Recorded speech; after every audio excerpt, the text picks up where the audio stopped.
Welcome to Nugget 268 with Steve and Dana Grohman, and today we will be talking about hummingbirds. But first, I want to ask you to go to my new website, Dana's Books, and look at all the different travel videos that are posted on that and the new recipes page. We just posted a yummy recipe on how to make dal. It's a unique addition to any meal. But here, today, we are going to go to a Science News article from July 2nd, 2022. Flying high to beat the heat may not be an option for some hummingbirds. Now, as I read this article, I want you to realize what I thought when I read it was ridiculous. The comments, they're just like, of course, the same things can be attributed to humans. It's just a matter of training and acclimation. I want you to keep that in mind as you listen. For some hummingbirds trying to escape rising temperatures and other effects of climate change, it is so ridiculous that half the articles in these science publications put in that whatever they are talking about is because of climate change, and they're doing that here. For some hummingbirds trying to escape rising temperatures and other effects of climate change, moving to higher, cooler locales may be more difficult than anticipated. Anna's hummingbirds live no higher than about 2,600 meters above sea level. If the birds attempt to expand their range to include higher altitudes, they may struggle to fly well in thinner air, researchers report in the May 26 Journal of Experimental Biology.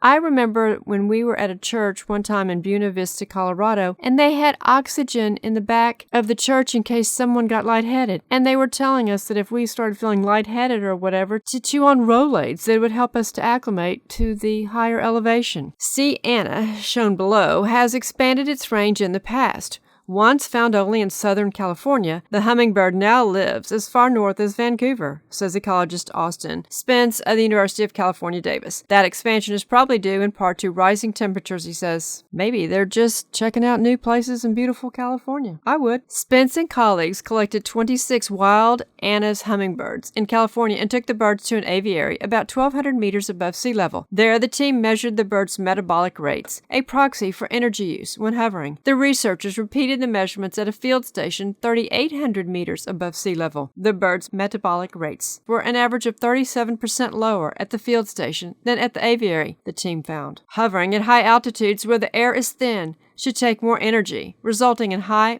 metabolic rates. That the average rate at higher altitudes was lower than at low altitudes suggests hovering performance suffered, Spence says. Low oxygen and low air pressure may be holding them back as they try to move upslope. When athletes train, they often go to higher elevations so that it is tougher on them, so that when they do run the race or play the game or do whatever the sports event is, they can be stronger. So going up into these types of situations where the elevation is higher and the oxygen and the air pressure is lower is helpful to training, but you do have to acclimate to it. This hummingbird would be no different. Additional work is needed to see whether the birds might acclimate if given weeks or months at gradually higher altitudes. And that is just what I said. You have to acclimate. I know sometimes when people go from sea level locations and they go to the high desert and try hiking, it's often difficult on them if they don't wait a day or two to get acclimated. So that it might be that these hummingbirds would acclimate after a few weeks and they didn't check this out before they wrote this article. Seems a bit weird to me.